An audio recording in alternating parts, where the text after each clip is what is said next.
Hello everyone welcome to the current session of Gurukul ਦੇ ਇਸ online platform ਦੇ ਉੱਪਰ ਤੁਹਾਡਾ ਬਹੁਤ ਬਹੁਤ ਸਵਾਗਤ ਹੈ। ਤੇ ਅੱਜ ਦੇ ਸੈਸ਼ਨ ਵਿੱਚ ਆਪਾਂ ਡਿਸਕਸ ਕਰਨ ਜਾ ਰਹੇ ਹਾਂ 26 ਆਫ ਅਪ੍ਰੈਲ 2021 ਦੇ ਕੁਝ ਇੰਪੋਰਟੈਂਟ ਨਿਊਜ਼। ਇਹ ਨਿਊਜ਼ ਜਿਹੜੀ ਕਿ ਆਪਣੇ ਹਰ ਇੱਕ ਐਗਜ਼ਾਮ ਦੇ ਲਈ ਬਹੁਤ ਇੰਪੋਰਟੈਂਟ ਹੁੰਦੇ ਨੇ, ਤਾਂ ਇਹਨਾਂ ਨੂੰ ਆਪਾਂ ਡੇਲੀ ਬੇਸਿਸ ਤੇ ਕਵਰ ਕਰਦੇ ਹਾਂ। ਸੋ ਸਟਾਰਟ ਕਰਦੇ हैं अपने सैशन ਨੂੰ फस्ट इंपॉर्टेंट टॉपिक ਦੇ ਨਾਲ ਜਿਹੜਾ ਕਿ ਹੈ ਇੱਕ इंपॉर्टेंट डे। सो 25 अप्रैल मतलब कि कल ਆਪਾਂ ਇੱਕ इंपॉर्टेंट डे ऑब्जर्व ਕੀਤਾ ਜਿਹੜਾ ਕਿ ਹੈ वर्ल्ड मलेरिया डे। ਮਲੇਰੀਆ ਦਾ ਅੱਜਕੱਲ ਮੌਸਮ ਵੀ ਚੱਲਦਾ ਪਿਆ, ਮੱਛਰ ਬਹੁਤ ਜ਼ਿਆਦਾ ਹੋਏ ਪਏ ਨੇ, तो वर्ल्ड मलेरिया डे ਜਿਹੜਾ ਹੈ ਉਸਦੇ ਅਵੇਅਰਨੈਸ ਜਨਰੇਟ ਕਰਨ ਵਾਸਤੇ 25 ਅਪ੍ਰੈਲ ਨੂੰ ਹਰ ਸਾਲ वर्ल्ड मलेरिया डे ऑब्जर्व ਕੀਤਾ ਰਹਿੰਦਾ। मेन ਇਹਦਾ ਆਪਾਂ अगर उद्देश्य देखिए कि एम की है, क्यों ये शुरू किया गया, इसका एम है to raise awareness about the disease malaria, how to control it and how to eradicate it completely. मतलब किस तरह आप मलेरिया जोड़ा है वो रिगार्डिंग लोगों के विच अवेयरनेस जनरेट कर सकते हैं, किस तरह आप मलेरिया नू कंट्रोल कर सकते हैं, किस तरह इसनू बिल्कुल ही खत्म कर सकते हैं अपने वर्ल्ड तो अपनी सोसाइटी के विचों। 2008 दे विच पहला मलेरिया डे सैलीब्रेट किया गया सी, जिहड़ा कि डिवेलप किया गया सी by African Malaria Day, which was an event observed since 2001 by the African governments। African governments उदों तो लैके 2001 तो लैके इसनू ऑब्जर्व कर रही हैं। पहले सब तो पहला अफ्रीका मलेरिया डे ऑब्जर्व किया गया, उस पर पूरे वर्ल्ड के इसनू ऑब्जर्व किया जान लग्या, तो उस तो लैके हुण तक सारी दुनिया के इसनू ऑब्जर्व करवाया जाता है। In the 60th session of World Health Assembly in 2007 it was approved that Africa Malaria Day can be changed to world malaria day. मतलब 2007 जो वर्ल्ड हैल्थ असैंबली जी है वो मीटिंग हो रही सी, और 60th सैशन हो रहा सी, उस टाइम ये कहा गया कि जोड़ा कि अफ्रीका का मलेरिया डे है, मतलब सिर्फ और सिर्फ अफ्रीका के ऑब्जर्व होंगे, उसनू आपां फिक्स कर दिए वर्ल्ड मलेरिया डे। तो उदों तो बाद 2008 तो आप इसनू वर्ल्ड मलेरिया डे के तौर पर ऑब्जर्व करते हैं। अफ्रीका क्यों शुरू होया, क्योंकि अफ्रीका एक इदा का रीजन है जिथे सारा साल बारिश होंगी है, मतलब जोड़े अफ्रीका के नॉर्दर्न पार्ट्स है ने, क्योंकि इतों tropic of cancer, tropic of capricorn, tropic of equator जोड़ा है तीनों पास करते हैं। बारिश काफ़ी होंगी है, बारिश के मौसम में आपको पता है कि मच्छर वगैरह बहुत बढ़ जाते हैं जिहदे नाल मलेरिया होंदा, तो इत्थे इन्हां ने तां शुरू किया सी पहला। फिर उस पूरे वर्ल्ड में ये प्रॉब्लम काफ़ी होने लगी, तो उस तो बाद इसनूं पूरी दुनिया में ऑब्जर्व किया जाने लगा 2008 तो। सो 25 अप्रैल ਨੂੰ वर्ल्ड मलेरिया डे ऑब्जर्व ਹੁੰਦਾ। थीम अगर आप देखिए 2021 का तो है reaching the zero malaria target, कि आप मलेरिया जोड़ा है उन्होंने बिल्कुल रैडिकेट करके जीरो लैवल तक लैके जाना, इस टारगेट को मीट करने के लिए सारिਆਂ मिल के काम करना चाहिए। तो उही ਇਹਦਾ ਜਿਹੜਾ थीम रखा गया 2021 का। सो वर्ल्ड मलेरिया डे 25 अप्रैल 2021 ਨੂੰ ऑब्जर्व किया गया। नैक्सट अपने को इंपॉर्टेंट डे है वो है वर्ल्ड इंटलैक्चुअल प्रॉपर्टी डे। तो ये ऑब्जर्व करें आप 26 अप्रैल मतलब आज के दिन वर्ल्ड इंटलैक्चुअल प्रॉपर्टी डे 26 अप्रैल ਨੂੰ हर साल ऑब्जर्व किया जाता। इंटलैक्चुअल प्रॉपर्टी की होंगी, जिमें कि कोई परसन बुक्स लिखता है या फिर किसी के जोड़े अलग अलग चीज़ा कोई डिस्कवरी की है, उस बंदे का खुद का पेटेंट होना होंगे, उस परसन ने खुद चीज़ बनाई है, मतलब वो इंटलैक्चुअल वो माइंड की प्रॉपर्टी है, एक इस तरह की प्रॉपर्टी होंगी है जिन्होंने आप टच नहीं कर सकते या फिर देख नहीं सकते। ये चीज़ की आ मैंटल लैवल पर होंगी है, दिमागी तौर पर होंगी है, मतलब इनटेंजिबल एसेट होंगी है। तो उस इनटेंजिबल एसेट्स नूं बचाउण वास्ते इंटलैक्चुअल प्रॉपर्टीज़ नूं उन्हां दी इंपॉर्टेंस नूं देखण लई ये डे ऑब्जर्व किया गया। एम इहदा हैगा सी to raise awareness of how patents, copyrights, trademarks and designs impact daily life, कि जिहड़े पेटेंट्स हुंदे आ, कॉपीराइट्स हुंदे आ, वो किस तरह अपनी डेली लाइफ नूं इंपैक्ट करते हैं।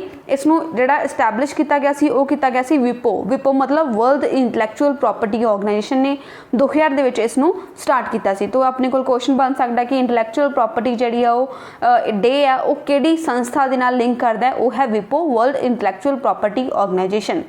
अगर आप थीम देखिए इस बार का वो है taking your ideas to the market, कि आप अपने माइंड के आइडियाज़ नूं मार्केट तक लैके जाना, बट ये नहीं कि ओपनली तुसीं मार्केट तक पहुँचा दो, बिकॉज कोई भी परसन उसनूं कॉपी कर सकेगा। पहला उत्ते पेटेंट होना चाहिए, उसका कॉपीराइट होना चाहिए, आपका ट्रेडमार्क या फिर कुछ भी लोगो वगैरह लगा के उसनूं मार्केट पहुँचाओ, ताकि दूसरा परसन विदाउट मेहनत किए उसनूं कॉपी ना कर सके, अपने इंटलैक्चुअल प्रॉपर्टी राइट्स नूं चुरा ना सके। सो उसे दे लई ये डे स्टार्ट किया गया उसकी अवेयरनेस नूं जनरेट करने लई।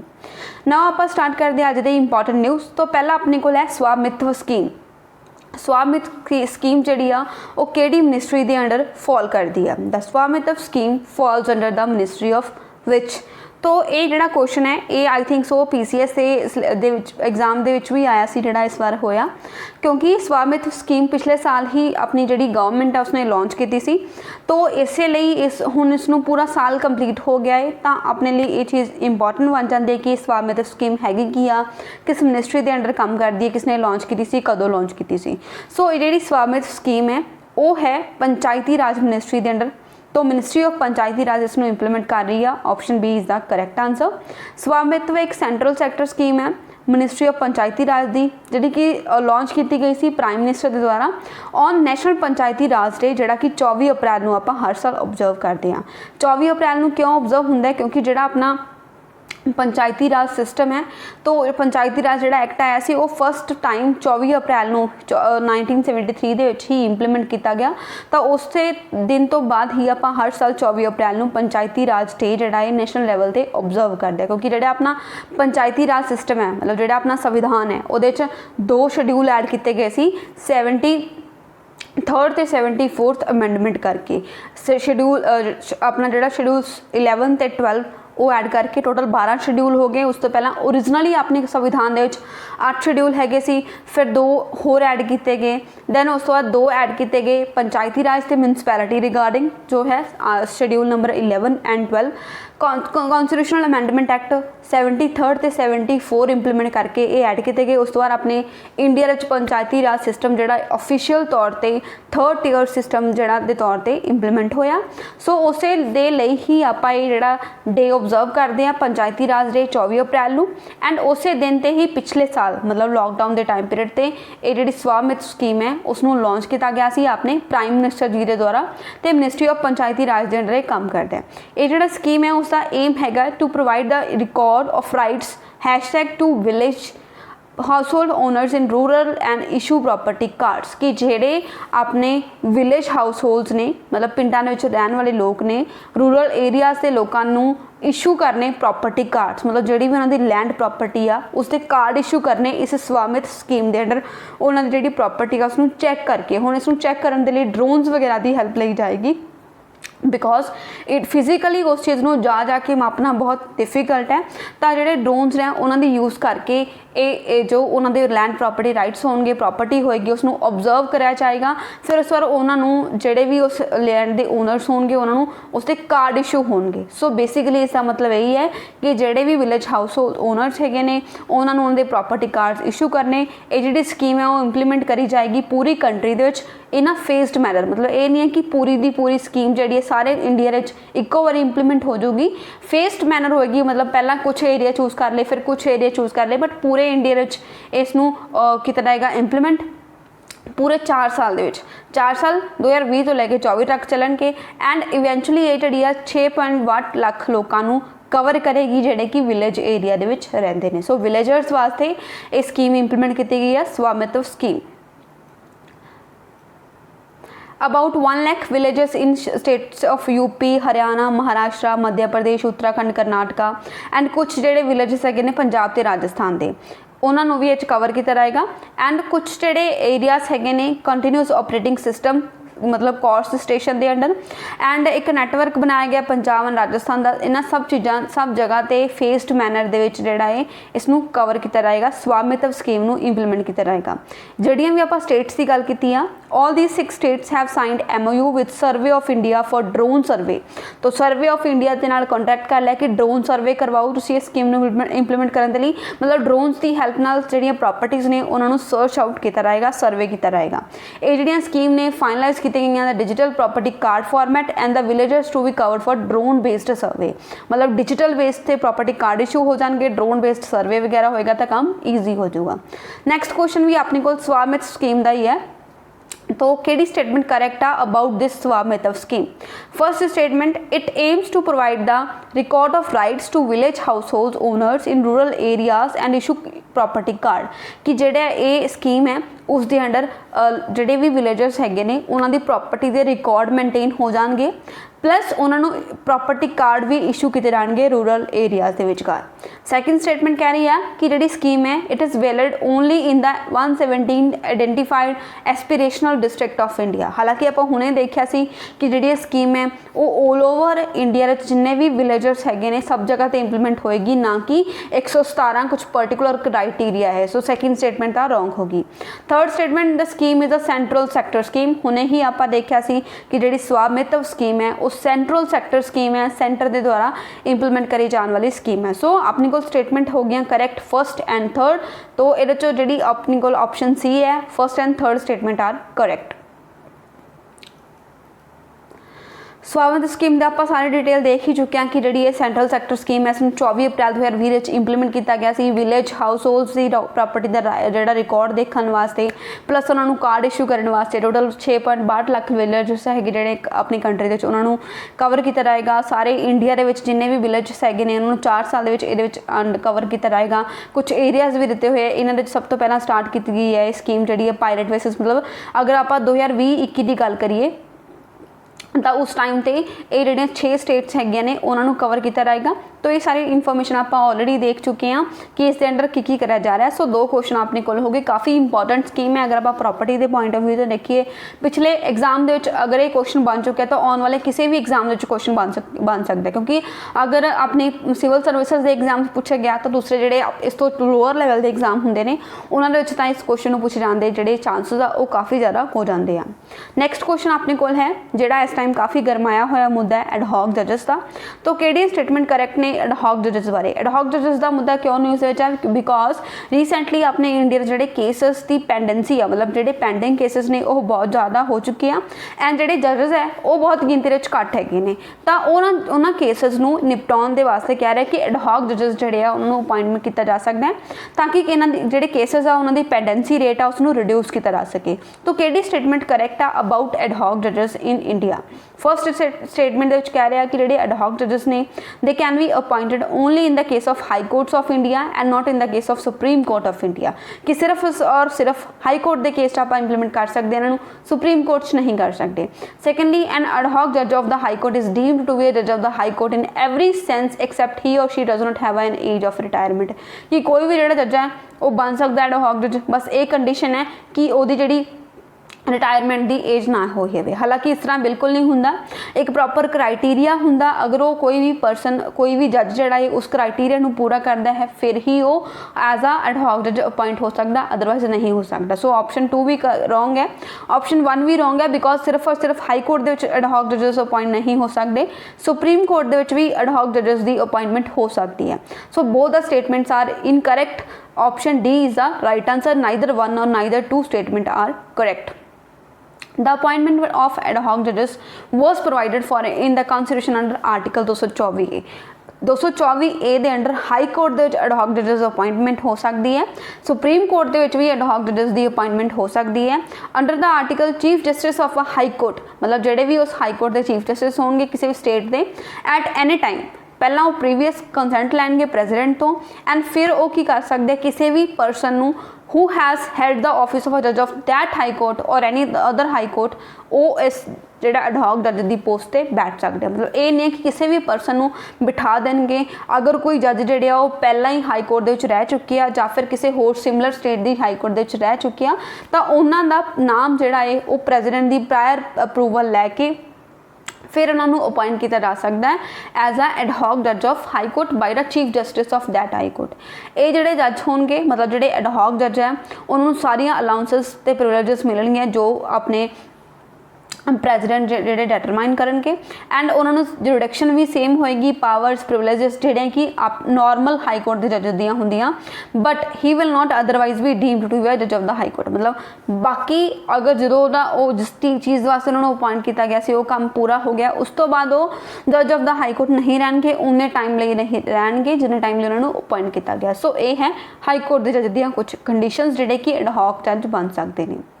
नैक्सट अपने को क्वेश्चन हैगा एक स्पोर्ट्स के नाल लिंक्ड, तो वर्ल्ड यूथ बॉक्सिंग चैंपीयनशिप हो रही है, रिसेंटली हुई है, तो जिथे जिहड़े अपने इंडिया दियां विमेन ने 7 गोल्ड मैडल जिते आ, ये जिहड़ी वर्ल्ड यूथ बॉक्सिंग चैंपीयनशिप सी वो किहड़ी कंट्री ने ऑर्गेनाइज करी है। सो जिहड़ी वर्ल्ड यूथ बॉक्सिंग चैंपीयनशिप है उसनू ऑर्गेनाइज करवाया सी पोलैंड ने।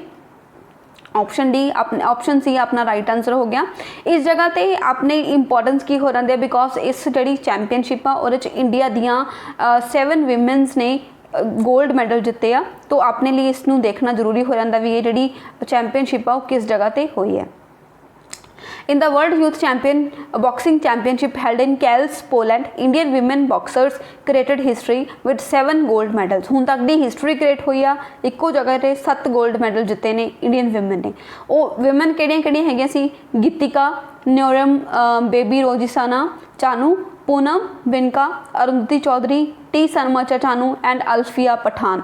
इन्होंने टॉप जड़े टॉप ते रही ने ये विमेन, इन्होंने जोड़े गोल्ड मैडल जिते आ। एंड 3 होर इंडियन बॉक्सर सी जिन्होंने इस चैंपीयनशिप के ब्रॉन्ज मैडल हासिल किए। सो इंडिया का नाम काफ़ी उच्चा किया है।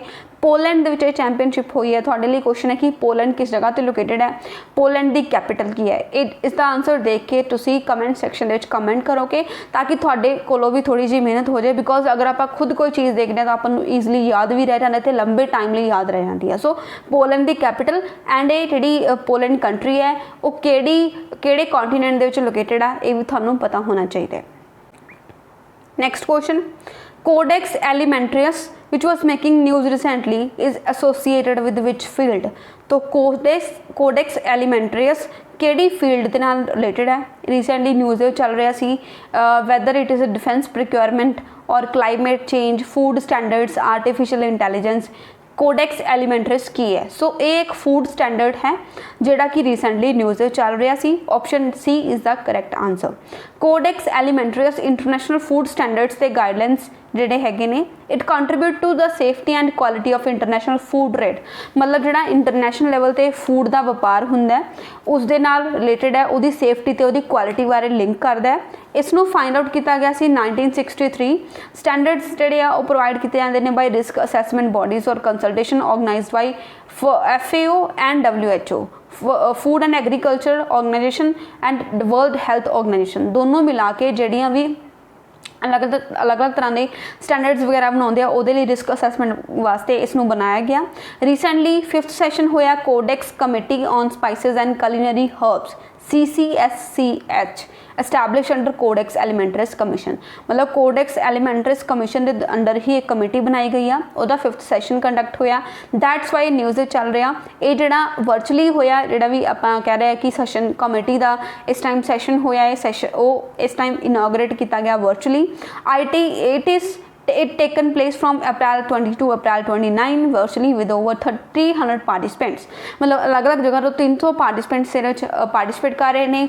हुण हजे कंटिन्यूसली हो ही रहा, मतलब 9 दिनों का टाइम पीरियड है। 20 अप्रैल तो लैके 29 अप्रैल तक जी ये सैशन है वो हो रहा कोडेक्स एलिमेंट्रिस कमीशन का। सो कोडेक्स एलिमेंट्रिस याद रखना, काफ़ी डिफरेंट जहा नेम आ, तो आपको पता होना चाहिए कि फूड के नाल रिलेटेड है, फूड स्टैंडर्ड्स के नाल रिलेटेड है, ताकि फूड स्टैंडर्ड की सेफ्टी एंड क्वालिटी बारे पता किया जा सके। उहदे लई ही जी कमीशन बनाई गई सी 1963।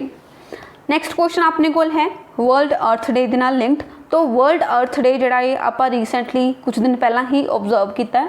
इस दे नाल केड़ी स्टेटमेंट करैक्ट ने regarding Earth Day? Earth Day aims to build the world's largest environmental movement to drive transformative change for people and the planet. कि जोड़ा अर्थ डे आ उसका बेसिक मोटिव है कि लार्जेस्ट इन्वायरमेंटल मूवमेंट बनाई जा सके। मतलब अर्थ डे के नाम से आप एक इदां दी इन्वायरमेंटल मूवमेंट बना दीए जिहड़ी कि ट्रांसफॉर्मेटिव चेंजेस लैके आवे लोगों के विच भी प्लस अपने प्लैनेट दे विच भी, क्योंकि जिहड़ा अपना अर्थ प्लैनेट है अपने लिए बहुत ही इंपॉर्टेंट है। आप इसे दे करके जिंदा बिकॉज अपने पूरे देखो सौर मंडल दे सिर्फ और सिर्फ अर्थ ही एक इस तरह का प्लैनेट है जिथे आप जिंदा रह सकते हैं, आप किते होर जिंदा नहीं रह सकते। अपने लिए बिल्कुल सुटेबल कंडीशनस है ने अर्थ दियाँ, तां ही आप इत्थे जीवित रह सकते हैं। बट आप की कर रहे हैं अर्थ को बदले दे विच बहुत ही ज़्यादा पल्यूट कर रहे हैं, खराब कर रहे हैं।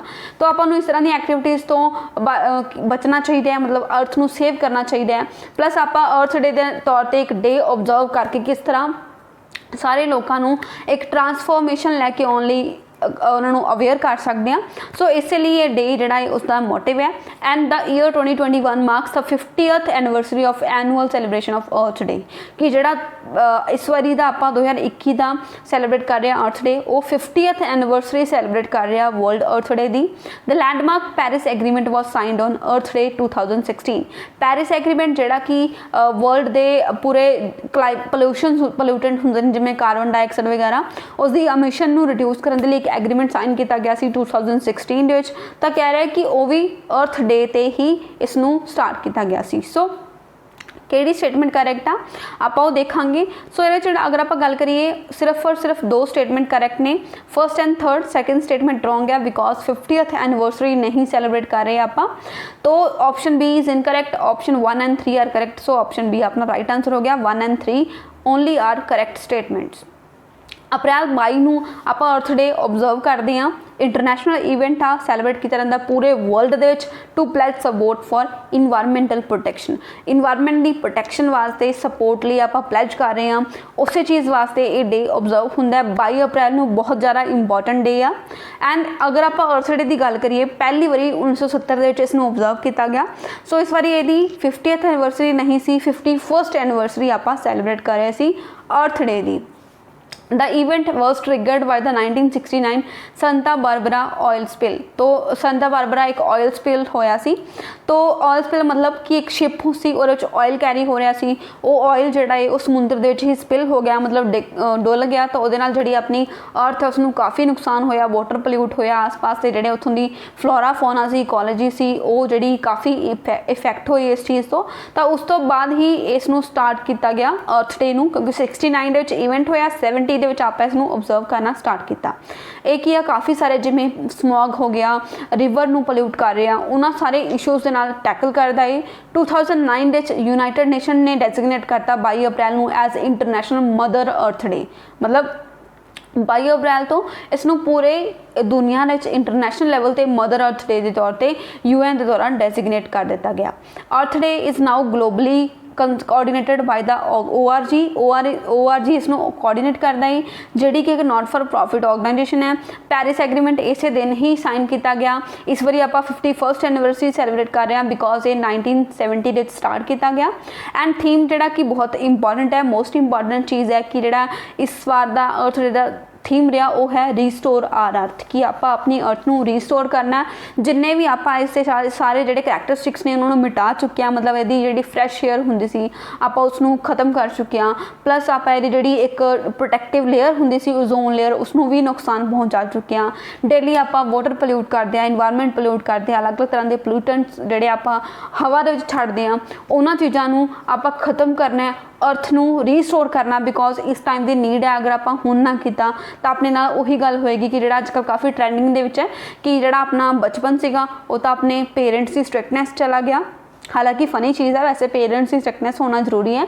एंड जी अपनी हुण वाली टाइम पीरियड है, मतलब जो अपना यूथ यंग वाला अडल्टिश एज है वो अपनी कोविड-19 खा रहे हैं। तो आने वाला जो अपना टाइम होएगा उसनों क्लाइमेट कंडीशन खा जाएंगे, क्लाइमेट क्राइसिस खा देगा अगर यही सिचुएशन रही जो अज के टाइम पर चलती पई है। सो आपानू इसनों सेफ करने वास्ते काम करना चाहिए। यही जरा थीम रखा गया रीस्टोर आर अर्थ। तो बहुत ही ज़्यादा इंपॉर्टेंट डे आ अर्थ डे, जोड़ा कि 22 अप्रैल को हर साल आप ऑब्जर्व करते हैं। Restore our earth is the theme for 2021। Next question अपने को डिफेंस के नाल रिलेटेड है। तो इंडियन नेवी ने रिसेंटली एक एक्सरसाइज की आ वरुणा, जिसका नाम है एक्सरसाइज वरुणा। किहड़ी कंट्री की नेवी के नाल आपां कंडक्ट की है। सो वरुणा जिहड़ी एक्सरसाइज है वो हुंदी है फ्रांस की नेवी के नाल। Option A is the correct answer. France की नेवी के नाल इंडियन नेवी ने एक्सरसाइज की है वरुणा। 19th एडिशन जोड़ा इस बार किया गया इंडियन ते फ्रेंच नेवी द्वारा। बायलैटरल एक्सरसाइज है Varuna 2021 scheduled to be conducted in the Arabian sea. Arabian sea होनी है 25 तो लैके 27 अप्रैल तक होएगी, मतलब कल भी हुई है, अज भी होएगी तो कल नूं भी होएगी। 3 दिनों तक ये एक्सरसाइज चलूगी। वरुणा याद रखना, वरुणा किदे नाल हुंदी है फ्रांस के नाल। Next question, which country announced the international climate finance plan to double climate finance to developing countries।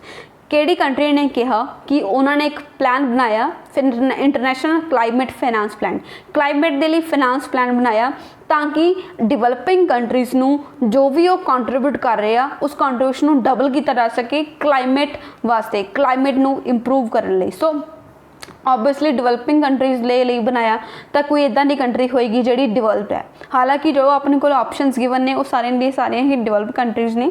ਤਾਂ ਇਹਨਾਂ ਦੇ ਵਿੱਚੋਂ USA ਜਿਹੜਾ ਹੈ ਯੂਨਾਈਟਿਡ ਸਟੇਟਸ ਆਫ ਅਮਰੀਕਾ, ਉੱਥੋਂ ਦੇ ਜਿਹੜੇ ਆਪਣੇ ਪ੍ਰੈਜ਼ੀਡੈਂਟ ਹੈਗੇ ਨੇ ਇਸ ਟਾਈਮ ਤੇ ਜੋ ਬਾਈਡਨ, ਉਹਨਾਂ ਨੇ ਅਨਾਊਂਸ ਕੀਤਾ ਕਿ ਉਹ ਇੰਟਰਨੈਸ਼ਨਲ ਕਲਾਈਮੇਟ ਫਾਈਨਾਂਸ ਪਲਾਨ ਬਣਾਉਣਗੇ ਜਿਹਦੇ ਅੰਡਰ ਉਹ ਡਬਲ ਕਰਨਗੇ climate finance to developing countries ਜਿਵੇਂ ਕਿ ਇੰਡੀਆ वगैरह कंट्रीज़ ने जो डिवेलप हो रही ने हजे तक पूरी तरह डिवेलप नहीं हुई। So option is the correct answer. United States president Joe Biden unveiled the US international climate finance plan.